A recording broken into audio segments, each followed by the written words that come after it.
오늘 코스닥 기준이 지금 931포인트. 1000스닥 가능할 수 있을까? 여러분은 어떻게 생각하시는지 채팅창에도 OX 한번 해주시면 좋을 것 같고요. 사실 저희가 방송 전에도 두 분과 함께 이게 간다 못 간다 이 얘기를 한 5분 정도로 이야기를 한 것 같습니다. 그래서 1000스닥 가능할 수 있을지 OX를 들어주시면 좋을 것 같습니다. 두 분 된다 O, 안 된다 X, 좀 힘들다 X. 하나 둘 셋 들어주시죠. 두 분 다 O예요? 올해 기준이잖아요. 올해 기준? 뭐 내일 모레가 아니잖아요. 네. 아, 올해 안에 1000스닥 된다? 네. 오케이. 올해 안에 1000스닥 된다. 아, 일단 들어볼게요. 네. 지금 채팅창에서는 사실은 X 쪽이 조금 더 가깝습니다. 아, 그렇습니까? 김치버피님, 혜연이님, 말티님, 우채통님 뭐 여러분들이 의견을 주셨는데 혜연이님 빼고는 대부분 OX. 반반 좀 갈리는 것 같습니다. 유창희 대표님부터 원래 사실은 저희한테 주실 때는 X를 주셨고 지금은 O를 들어주시는데 바뀐 건 기간입니까? 아, 그렇죠. 네. 네. 그러니까 그렇군요. 네, 제가 잘못 해석했는데 네. 어쨌든 1000스닥은 가능하다. 1000스닥 가능하다? 네, 1000스닥은 가능한데 이게 이제 올 12월 20일, 30일 기준이냐, 뭐 9월 기준이냐, 8월 기준이냐 좀 다를 수 있다라고 보고 있어요. 9월 기준이면 X입니까? 9월 기준이면 X죠. 와. 8월 기준? 8, 9월 중에 1000포인트는 힘들다. 내일 모레 바로 갈 것 같은데. 내일 모레는 황현 팀장님 토요일이니까요. 8, 9월 기준으로도 오죠? 저는 약간 단서를 좀 달자면 네. 올해 9월까지 1000 못 가면 못 갈 것 같습니다. 아, 아예 못 가면 이번에 네. 못 들으면 못 네. 뚫고 네. 유창희 대표님은 반대로 네. 좀 길게 보면 길게 가고 보면 간다. 두 분이 의견이 완전 엇갈리네요. 네, 그래서- 오케이. 유창희 대표님부터 네. 전제 조건이나 아니면은 뭐 여러 가지 환경들 어떤 게 좀 충족이 돼야 됩니까? 왜냐면은 지금 시장이 이런 분위기는 연말까지 갈 가능성이 높다 보고 있어요. 그러니까 제가 뭐 항공주라든지 뭐 자동차라든지 그리고 방금 아까 현재 그 주가 종목의 흐름들이 단기 투기 과열 국면에 진입해 있는 모습과 비슷하다고 말씀을 드렸지만 이거는 단기적인 이슈, 단기적인 것이지. 요걸로 해서 약간의 쉬어가고 다시 간다? 그러면은 또 갈 수 있는 건 반도체라든지 2차 전지밖에 없다라고 보고 있어요. 그래서 이러한 흐름들이 어떤 뭐 엄청난 외부 충격이 발생하지 않는다라면 뭐 연말까지 혹은 뭐 한 3분기, 4분기 초까지 이어질 가능성이 높다라고 보고 있고 그러면은 코스닥이 지금 930포인트인데 여기서 뭐 10포인트, 10% 정도 네, 10% 정도. 올라가지 말라는 법은 없죠. 그렇죠. 네. 사실 에코프로, BM 뭐 이런 종목들이 어떻게 해주냐가 핵심적인 관건일 것 같은데 어느 정도 좀 조금만 더 올라와 주면서 다른 제약바이오, 반도체, 뭐 로봇, AI, 뭐 엔터 이런 종목들이 같이 좀 가주면 그렇죠. 저는 금방 갈 것 같은데 황현 팀장님은 어떤 전제 조건을 달고 싶으신지? 일단은 말씀하셨던 게 맞습니다. 일단은 지금 2차 전지가 당분간은 뭐 잠깐 쉴 수는 있어도 예. 추세적으로 돌아서기는 조금 시간은 좀 남았다라고 보고 있습니다. 그 근거가 일단은 다음 달 중순에 이제 에코프로가 MSCI 지수 편입이 되는데요. 제가 왜 아까 전제 조건을 9월 달에 못 가면 9월 달까지 못 가면 가능성이 좀 낮다라고 말씀드렸는 게 뭐냐면 예. 9월, 8월 중순에 아마 에코프로는 MSCI 지수 편입이 될 겁니다. 확정이 8월 중순에 될 거고 그러면 패시브 자금이 한 1.5조에서 2조 정도가 따라 들어갈 겁니다. 네, 그렇게 되면 분명히 조금 지수도 추가적인 슈팅도 가능성이 있습니다. 분명히 이거를 보고 추종에 들어가는 액티브 자금이라던가 그다음에 조금 더 만약에 여기서 신고가를 더 써버리면 마지막 뭔가 이제 폭주 기관차처럼 달려들 수가 있죠. 근데 이제 문제는 9월 달이 돼서 이제 8월 말에 딱 MSCI 지수 편입이 되잖아요. 예. 그러면 그 따라 들어간 패시브 자금은 다 공매도가 가능한 자금이 돼버려요. 오히려 타겟이 될 네. 수도 있는. 근데 이제 문제는 뭐냐면 1.5조가 지금 에코프로가 공매도 잔고 정도 되거든요. 네. 근데 2조가 더 쌓이는 거잖아요. 그러니까 지금 나온 공매도 잔고보다 더 많은 수량이 사실 공매도 잔고로 쌓일 수가 있습니다. 그게 좀 부담이 될 수도 부담이 있다. 충분히 될 수 있다 생각하고 근데 이제 요거에 대한 반박으로 지금까지 공매도 많았음에도 불구하고 뿌시고 올라오지 않았느냐. 이겨냈다. 이겨냈다 이렇게 하실 수 있습니다. 근데 9월 중순 넘어가기 시작하면 우리나라 고질적인 수급 악재가 있죠. 대주주 양도세. 그렇네요. 또. 이게 되면 여기서부터는 지금이야 다 같이 올라가니까 으쌰으쌰 할 수 있지만 네. 만약에 이 에코프로를 가지고 또는 에코프로 BM을 가지고 예. 대주주에 난 노출되지 않겠다라고 하시는 분들은 분명히 선제적으로 9월부터 매도가 분명히 나올 수 있을 거라고 생각합니다. 여기서부터는 지금이야 다 같은 배를 타고 있지만 9월달 중순 되면 이제 각자 다른 생각들을 하시게 될 겁니다. 아 그래요? 네, 이거는 뭐 당연히 어쩔 수 없고 뭐 나 주가 더 올라서 대주주 세금 내고 말지라고 하실 수도 생각을 하실 수 있지만 제가 PB센터에서 경험해본 바로는 대부분 다 줄이려고 하십니다. 그렇기 때문에 두 가지 이슈가 네. 있죠. 항상 9월 달 중순부터 10월 달에는 작년에도 사실 10월 달이 최저점이었거든요.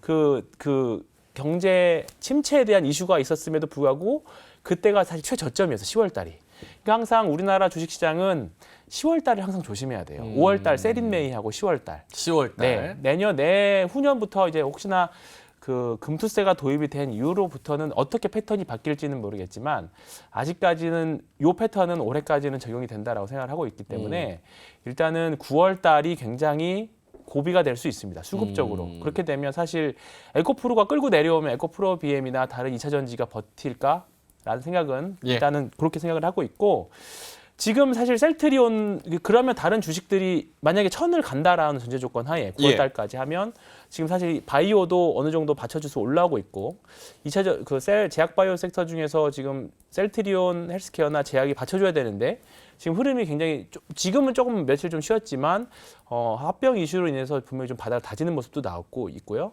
그 다음에 한번 과거에 2020년에 1060위까지 갔다 왔는데 2021년도에 근데 그때보다 지금 더 큰 반도체가 사실 DDR4에서 5로 넘어가는 이슈는 우리가 예상을 할 수 있었지만 예상했던 거지만 그리고 언젠가는 분명히 반도체 섹터로 수급이 올 거라고 알고 있었어요. 예. 예상을 하고 있었죠. 근데 갑자기 AI가 등장하면서 HBM이라는 이슈가 붙으면서 지금 한미 반도체도 지금 MSCI 지수 편입 가능한 종목으로 지금 들어와 있거든요. 네. 그렇기 때문에 지금 반도체의 수급이라던가 여러 가지 부분들 그리고 최근에 공모주로 몰리는 그런 자금들의 여력들을 봤을 경우에 조금만 더 이제 7월 말에 금리 인상 이후에 조금 더 금리 이제 주식시장 환경이 좋아진다라고 하면 오버슈팅으로 인해서 코스닥 1000도 분명히 가능하다. 대신에 1000 넘어갔을 때 네. 정말로 이제 파티장에서 파티는 즐길 수 있지만 파티장 이제 문 앞에서 무너지면 언제든지 나올 생각으로. 눈치 게임. 네. 그래서 저는 9월 달이 굉장히 사실 좀 긴장이 돼요. 지금은 즐기고 있지만 알겠습니다. 9월 달이 굉장히 긴장이 됩니다. 여러 가지 조건을 봤을 때는 뭐 바이오나 반도체나 뭐 2차 전지 버텨주고 조금 더 올라와주고 MSCI 네. 호재 이런 걸 봤을 때 충분히 1000 가능하겠지만 가는 게 핵심이 아니라 가서 그렇죠. 누가 어떻게 탈출하느냐까지 지금 네. 생각을 하고 계신. 나만 알겠습니다. 아니면 돼라는 개념보다는 어. 저는 일단은 가고 안 무너졌으면 좋겠는데 코스닥은 항상 보면 코스닥 작년에 꼴등이었죠 전 세계에. 예, 예. 근데 지금 1등이잖아요. 이게 항상 너무 극과 극을 달리는 지수예요. 쉽지 않아요, 네, 진짜. 변동성이 정말 큰 지수입니다. 그렇기 때문에 올해 너무 성과가 좋으면 내년에는 또 고생할 각오를 또 하고 있어야 돼요. 아하. 그렇기 때문에 그런 거에 대한 좀 조바심을 좀 높아질 말씀을 드립니다. 알겠습니다. 네. 아까 대주주 양도세 또 말씀을 하시니까 혜연이님께서 나는 대주주가 돼본 적도 없는데 왜 소액주주인데 같이 희생돼야 되냐 또 이렇게 말씀을 하셨고 허클님은 아까 우리 다 같은 배를 타고 있다가 나중에 또 눈치 싸움을 한다 했더니 허클님께서 다 같은 배라니요 저는 뗏목 타고 있어요 이러고 DH백님은 종이배를 탄 사람도 있다는 걸 기억해 주세요 이렇게 말씀을 해주셨습니다. 자 알겠습니다. 유창희 대표님은 오히려 연 말로 갈수록 천스닥에 대한 기대를 조금 더 하시는 것 같아서 그 근거는 실적이 턴어라운드 되고 경제 상황이나 뭐 인플레이션이나 아니면 금리 인상이나 이런 것들이 좀 멈춘다는 그 환경적인 조건 이런 쪽으로 해석을 해야 되나요? 아니 뭐 그런 것도 있고 예. 저는 말씀하신 것처럼 9월 정도 넘어가면 좀 이슈들이 많이 소멸해요. 왜냐하면 실적 장세가 끝났잖아요. 실적 장세가 끝나고 또 금리도 아마 이제 정점이고 그러면 오히려 이제 금리빨 이제 리스크 이런 부분들이 있어서 뭐 현재 더 조정 없이 오른다라면 9월 8월 말부터 9월이 조금 힘들 수 있다라고 보고 있는데 근데 그 힘들다라는 게 시장을 무너뜨릴 정도의 조정일까라고 본다면 저는 그렇게 보고 있지는 않아요. 오히려 과거의 흐름을 보면 보통의 이렇게 상승이 솔직히 뭐 저도 이렇게까지 올라올 줄은 몰랐지만 이렇게 이어오게 되면 연말까지 가는 경우가 많아요. 그럼 연말에 또 2024년에 대한 또 장밋빛 전망이 또 엄청나게 쏟아지죠. 예. 그리고 나서 주가가 꺾일 가능성이 높다 생각하고 있습니다. 그러면 오히려 연말까지 해서 주가가 올라가주면서 한 늦가을 혹은 초겨울쯤에 코스닥은 1000포인트를 찍어줄 수 있다. 그 전에도 찍어줄 수 있겠지만 저는 한 가을, 늦가을 정도, 초겨울 정도 예상하고 있습니다. 그러면서 분위기가 더 무르익고 그러면서 이제 2024년이 됐을 때 조금 찬바람이 한번 나올 수 있지 않을까 보고 있습니다. 오히려 연말에 뭔가 크리스마스 랠리 이런 느낌으로 네. 좀 갔다가 그렇죠.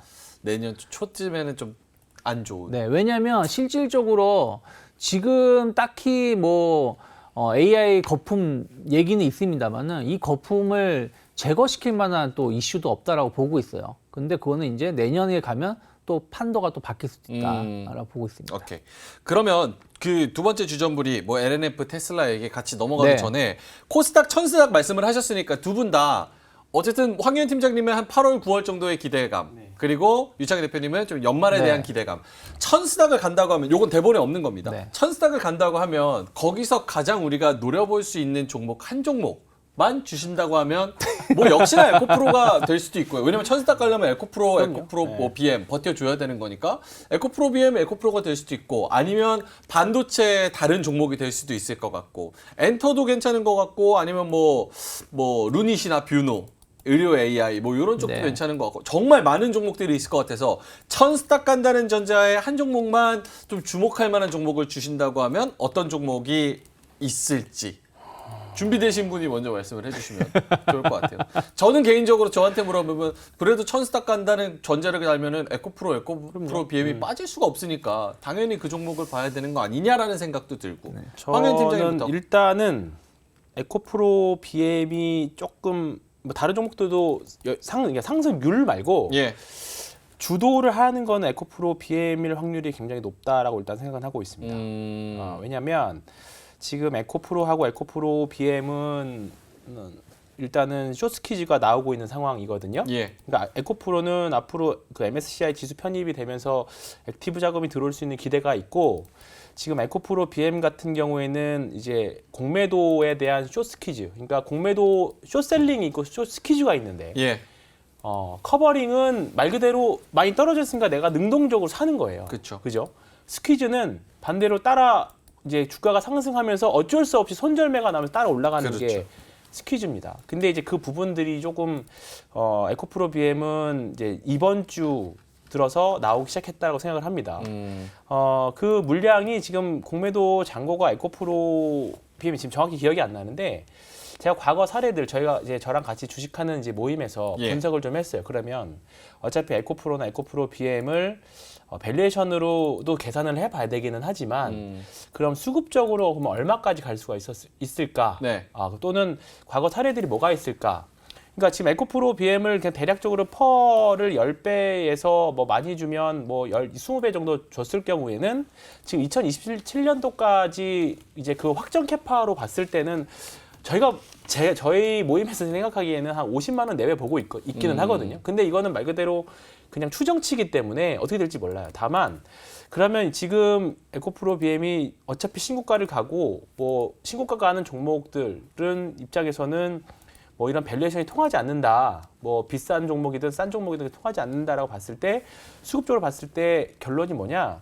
그러면 지금 숏스퀴즈로 봤을 때 한 공매도의 잔고가 지금보다 반절 정도로는 줄어야 된다. 왜냐하면 올라가면서 그러니까 저희가 다 찾아봤어요. 셀트리온, 그러니까 작년에 HMM, 그 다음에 코로나 때 시젠. 예. 그러니까 그 숏스퀴즈가 나오고 나서 주가가 다 올라가는 폭들이 다 다른데 주가가 어느 정도 슈팅이 나오고 나서 주가가 정체기에 들어갔을 때가 대부분 공매도가 잔고가 한 절반 정도 줄었을 때거든요. 예.